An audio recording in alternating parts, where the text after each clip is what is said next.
Mrs. McMillan looked out over her first-grade class.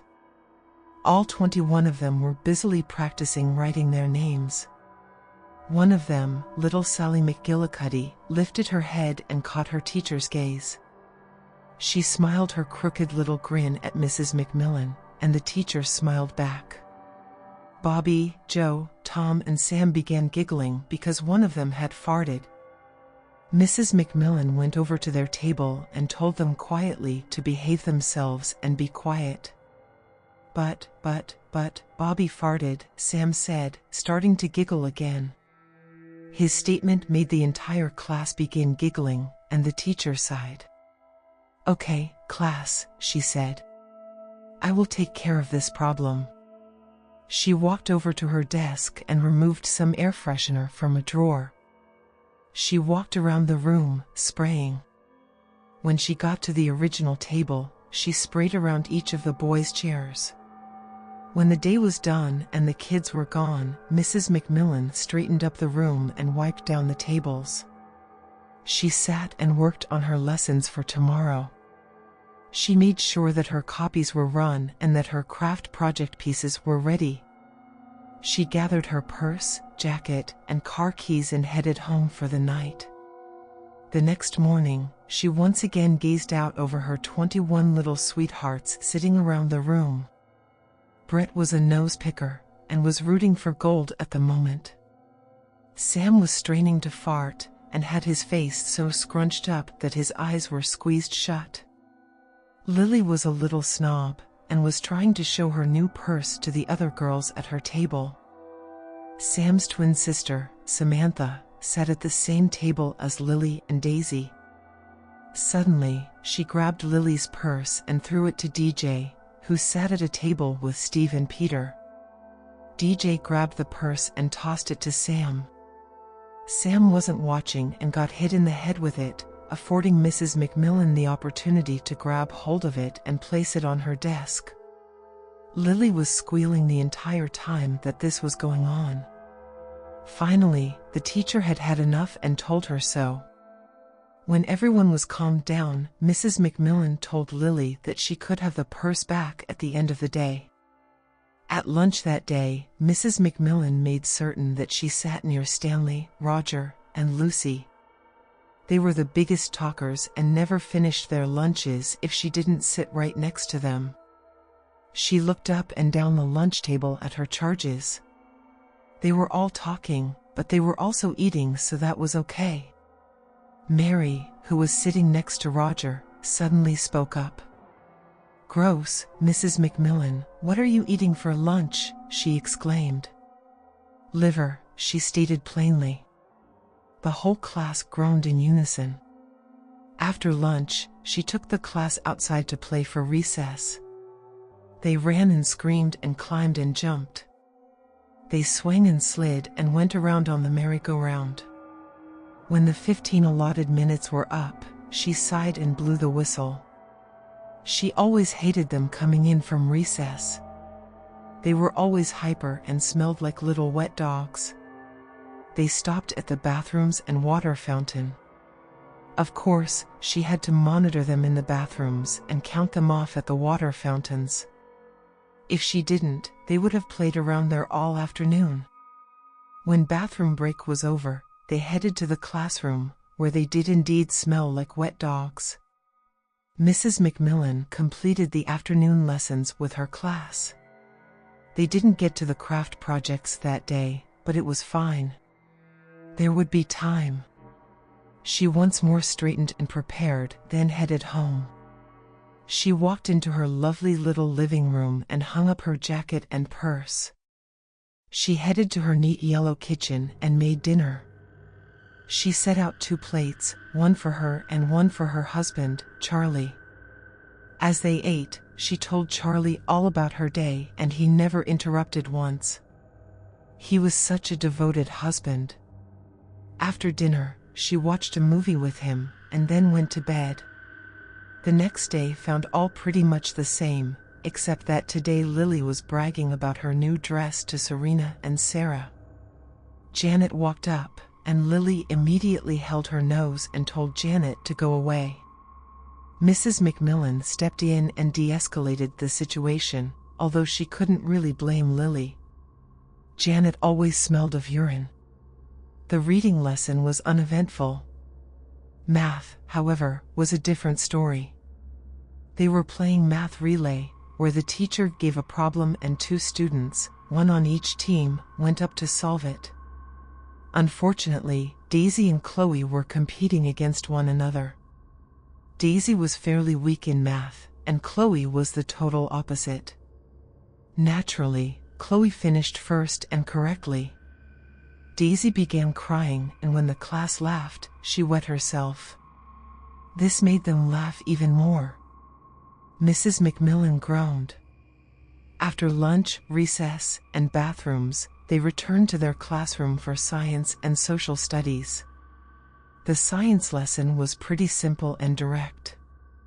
For social studies, they were learning about the different seasons. As they were now in the fall, she started with that one. This turned out to be a bad idea. Mary and Betty began arguing about whether the proper name for the season was fall or autumn. The teacher tried to squash the argument, telling them that it didn't matter which word they used, it meant the same thing. They were hearing none of it. Other students jumped into the disagreement, and it ended with social studies being cut short and the students all doing quiet work at their tables. That night, as she was telling Charlie about her day, the phone rang. It was one of the mothers, calling to complain about what had happened that day. She hadn't sent her child to school to be ridiculed, etc., etc., etc. Mrs. McMillan handled the call professionally and politely, but her appetite was ruined and she didn't feel like talking to Charlie or watching TV. She decided she would just go to bed. Mrs. McMillan was determined to get that craft project done the next day. She walked into the classroom with determination.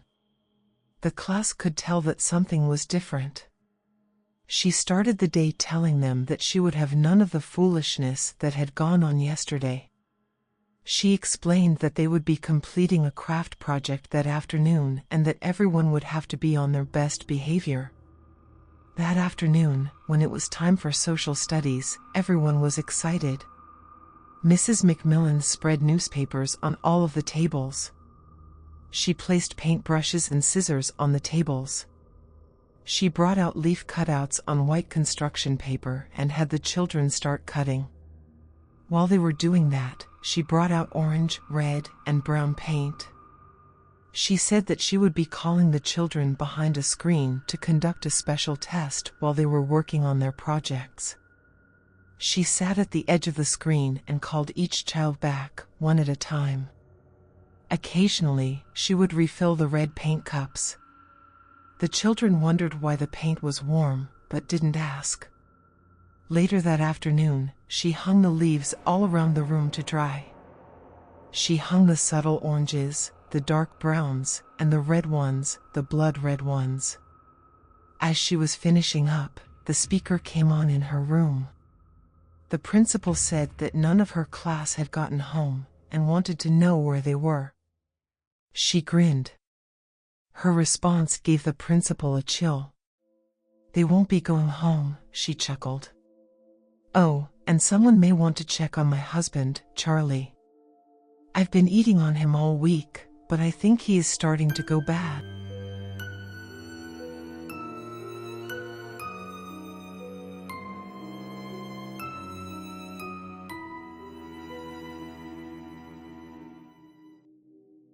I was sitting on the broken wooden chair. The room was dimly lit. Outside, the sun has set and darkness was creeping in like the thick velvet curtains of theaters. I was used to it. The lack of light used to bother me too much, but now it's just normal. It embraces me, just as how I am, and that feeling is comforting. It has been around half an hour since Mother left. She made me dress up in a new stiff and crisp black suit and went inside the kitchen. Mother likes to buy suits for me, and every time she buys a new suit she tells me to wear it and play Danse Macabre by Camille Saint-Saëns for her. When today she walked into my room with the suit, I knew I would be playing. I looked down on my hands hurt, and it wouldn't be quite comforting to play the piano in this state, but I couldn't say no to Mother, knowing the fact that denying would fetch worse consequences. I had learned the piece when I was a 10th grader, but I could never perfectly play it. Undoubtedly, the piece is very difficult to play, but I wanted to learn it since childhood because it was my mother's favorite. I remember how Mother used to shut herself in her room and would spin around in the darkness on her own with a wine glass in her hand while the song was being played on the gramophone. Mother emerged from the kitchen with a half-filled glass of wine in her hand. I sat straight, keeping my gaze down and my hands folded on my lap. She smiled and stood in front of me. Caressing my cheek, she said, "Will you play me my favorite song like always, darling? This time do not make a mistake, okay?" I smiled weakly and nodded. The pain in my fingers, which I tried to push away, started throbbing. Mother walked back and pulled a chair to sit in front of me, swirling the wine in her hand. My hands started trembling on my lap. My heart started throbbing against my chest as I tried to even my breathing and stand up on the cold, damp floor. I drifted slowly to the piano and sat down on the stool. My hands were still trembling. I could feel the rapid beating of my heart. I must have spaced out, palpitating. Mother's deep voice broke me from my trance. "You know, darling, I do not have much patience. Start playing now," she said, and I knew what that voice meant. Without much ado, I lit the candle standing on the piano. I took out the yellowed sheet music from my pocket and placed it on the piano. I placed my fingers on the piano and started to play adroitly over the ivory keys. I knew the chords. I had been practicing for almost a year now. I was hitting the correct keys. As I glanced at Mother, I could see her swaying lightly to the tune, a smile on her lips. I remember how she used to be before my father died. We were all happy. She would sing to me from time to time and even take me out to play. I remember when I was around 6 years old how she always told me never to go to the basement. I could hear a noise fleeting up to my room from there and was always curious to see what was making that noise. It kind of used to sound like a wailing dog, and I wanted to see that dog because I loved dogs and Mother would never allow one in our home. Unable to keep my curiosity, I opened the door to the basement and tiptoed my way down the stairs. As I peeked around, I could nowhere see a puppy. Mother came storming down the stairs and yanked me out of the basement. She yelled at me. She had never yelled at me before. Her voice turned so deep and weird that my body began to tremble as I looked up at her squarely and cried. I cried hard. She told me never to go into the basement again and gave me 2 cookies. Those made me feel better. I was feeling way better, so I did not ask why Papa tied on a chair in the basement was making noises like a wailing dog and why he had no hands. I didn't see Papa after that day. Later, after some days, the boy next door told me that my Papa was dead. I didn't know what dead meant, but when I knew, I could put the pieces together. My bruised fingertips were dancing over the keys. A finger slipped and the piano groaned. The smile wore off my mother's face. Her gaze became cold. A chill ran down my spine. I focused on my now bloodied fingers as they kept wandering over the ivory keys. I missed it again. "Darling, you are not focusing," she spoke sternly. I could feel the roughness in her voice slowly approaching to engulf me. I kept my eyes trained on the keys. I could feel the sweat trickling down my forehead and down my back and the throbbing of my own eyes. I missed another note. "You are not even trying." Again, she growled, pacing behind me. "Your father would be ashamed of you." My sight starts getting blurry. I shift my eyes from the yellow sheet music to the ivory keys, trying to hit the notes correctly.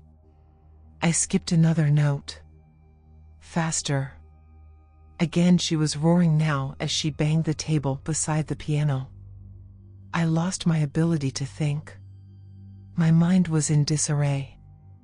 I start playing even faster. My fingers practically ran over the piano. Scenes from the past began playing in my head, when I saw Father crying in the basement, when Mother tried to throw me down the stair, when I found dead cats under her bed, when she tried to poison my dinner and I ended up vomiting my entire dinner and sleeping hungry. I hit the wrong note and the piano groaned loudly, echoing through the silent house. Worthless, she clicked her tongue. Dropping her hands on both her sides, she sighed loudly and marched into the kitchen. I sat there, my head hanging low in shame. Tears started streaming down my cheeks uncontrollably. All I wanted was to be a good child for my mother. Now I just want to scream for help, cry for someone to come and save me. I knew nobody would come, nobody would help me. They are too scared of her. I messed up, like every time, but this time was worse. I knew what consequences are about to come. The wooden floor creaked loudly as Mother returned from the kitchen. She closed the door behind her slowly, locking it. My eyes were focused on the ground. I felt her feet approaching me. She stopped in front. She lifted my chin with a finger to face her. I thought you were worth more, but you have to prove me wrong every time. Why is it so, darling? My breath hitched. She removed her hand and walked back to get her knife from the table. It was hard to play with 3 fingers. It'll be harder with 2.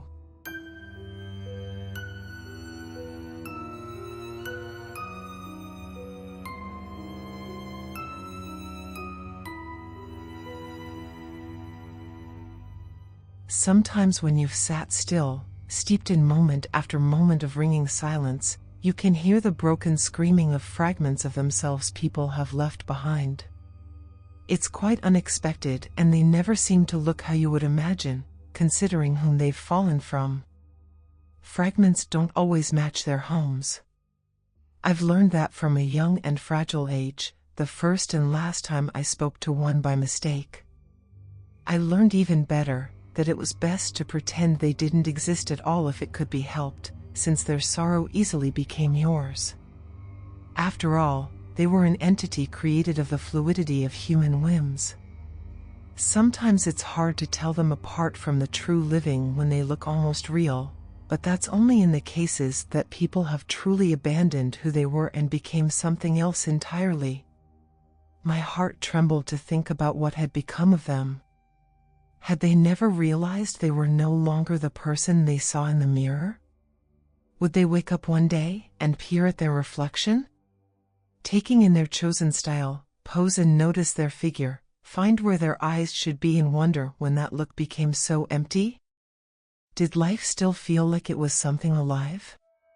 Was it fathomable that something precious might have been lost? I prayed I'd never be looking at my own face and find my amber eyes missing. If your eyes were supposed to be the windows of your soul, how much of your soul was left when you'd given up pieces of who you were? How much of it had to be lost for that emptiness to become a memory of reality? Was it possible that instead they became happy? That a loss was not a loss, but the making of a space for something better? I scoffed at the thought as I strode along a worn sidewalk towards the bus stand, the soul-illuminated haven on a moonless midnight. After being stuck in an emergency meeting for a project that had begun to go dangerously south at the publishing firm, the bleakness that permeated the air frightened even the stars into hiding behind the shadowy clouds. I was sure I just missed the last bus a couple hours ago. At least the sun will still brandish its warmth in little time, staining the winter horizon with colors of burning desire to go on, to try again, to urge this world to arise one more day. It was a small comfort, But it's the things you know will never lose that flame, that will, that power to simply be which inspire you to do the same. A comfort remains in consistency among the unpredictable tides of ever-ebbing and flowing change. These were the things that have kept me company most of my 20-something years. I've had only myself to share this life with. It might have been lonely, but it was the right thing to do. Why must others not cursed the same way be forced to also become a vessel of lost sorrow, simply by being in association with me? There seemed to be another woman waiting on the bench under the dimmed streetlights. The watery orange casted an eerie glow on the empty streets and quiet patience. Patience and yearning, what a fine pair. The woman sat there as still as the absent breeze, with a wide-brimmed hat obscuring the view of her face, but poised and watched towards the far end of the street as though waiting for some manifestation. A person? A car? A dream? A ghost? Something about her seemed to grow even more somber as I approached and perched myself on the other end of the short bench. I didn't dare to look at her directly, for fear that my gawking might disrupt whatever spell or wish she was casting on such a gloomy night. How does one wish on a star they cannot see? Great rivulets of ivory locks tumbled from beneath that hat, and her smooth hands were knotted into her plain cotton skirt, pressed into her lap. Her back remained rigid, but something about her was imbued in soft elegance. She might have waited out here forever if she had to. How was she not shivering? I observed my own hands, dry and chapped from the chill, resting on the legs of my cream pantsuit. They looked far older than I really was. I shook my head and heaved a sigh to shove away the demons that were always at bay by this point of night. Suddenly, I heard sobbing from somewhere far, like melancholy muted by a medium of time and incomprehensibility. It was her. The woman in the hat. The sound was pulling me towards her, a siren song I knew better than to be drawn towards. But there was no shaking in her shoulders, no tears on her skirts, no trembling in the stiffness of her posture. "Miss?" I cleared my throat. "Are you all right? Would you like me to call someone for you? Is there someone you're waiting for?" I paused for a sign that she heard me, then tapped on her shoulder as gently as possible. Once, twice. In that small touch, her whole figure crumpled, face falling into her hands, and she began to weep violently. This scene, this moment, I was instantly transported to when I was only 10. 10 years old. My brunette ponytail bounced in the reflection of the summertime as I gazed through the window of an ice cream shop at a line people craving cold and something sweet in the sweltering heat. I often walked myself home from soccer at the park. Everyone that lived in the same neighborhood went to the same place, and it was so nearby that my mom never worried so long as I was at the dinner table before the sunset. Something about the night made her edgy. She never left the house after the light faded. Part of me wondered later if she lived with that fear of the unknown because she knew what I could see. Perhaps she knew and never wanted to understand it. If she did, she'd know they didn't come out in the dark.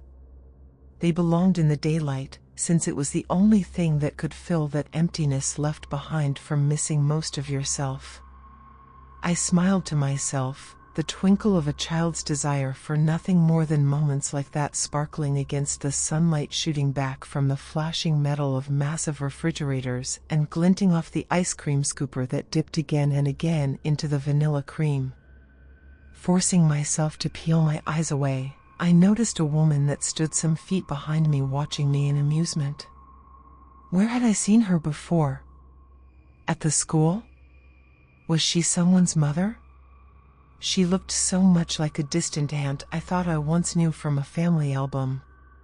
She chuckled at me and knelt to squint at my face from beneath the baseball hat. "What's your name, dear?"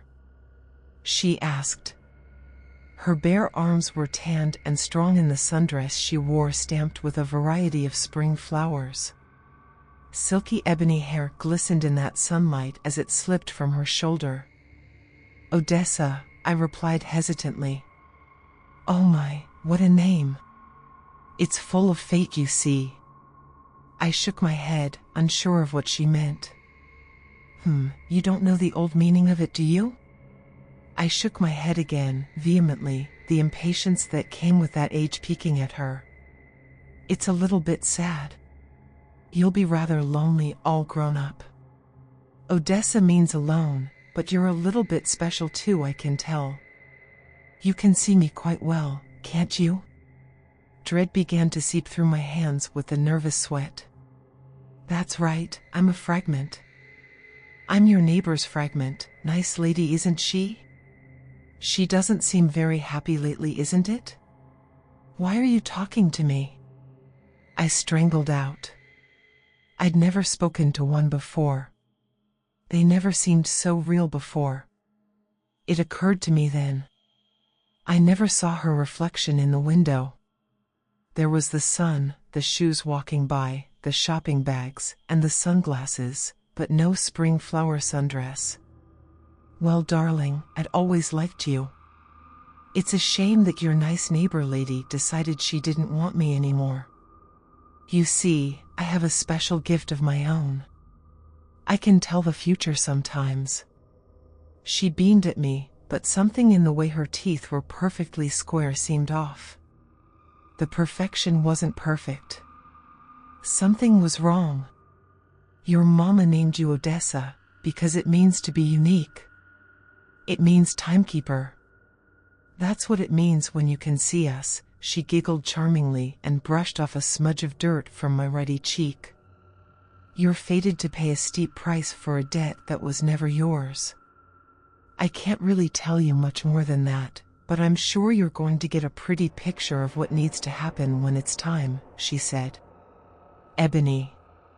They always had ebony hair. Fragments. I stared at the woman before me, on this bus bench, whose sobbing trickled into sniffles as she replaced her hands in her lap. She looked up at me then, her head tilting shyly at me. Would you really help me? She seemed to ask. Miss? What's your name? I whispered, ignoring what I already knew. My heart thundered, and the air grew thinner. The haze of the streetlights were diminishing as she finally looked me straight in the eye. She didn't have a face. There was no face. No eyes, no nose, no mouth, nothing. A flat plane of flesh, from which came the faint sounds of sniffles and whimpering. There was no air, the light was disappearing. I didn't know what to do. This woman, this fragment. This was a fragment that had yet to be. She was the shadow of what could be, not a shadow of what once was. The terror seized me as a pale, elegant hand crept towards my cheek. The ivory was yet to be filled. It was blank, it was a hunger. The irony of this moment hadn't escaped me, hadn't escaped the clutches of this fear. A debt that wasn't mine. This is not my debt, I've done nothing wrong.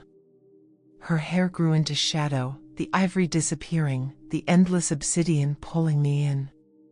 No, those sad amber eyes. No, I couldn't move. Her face took shape. Her forehead becoming mine. Forehead to forehead, she pulled me closer and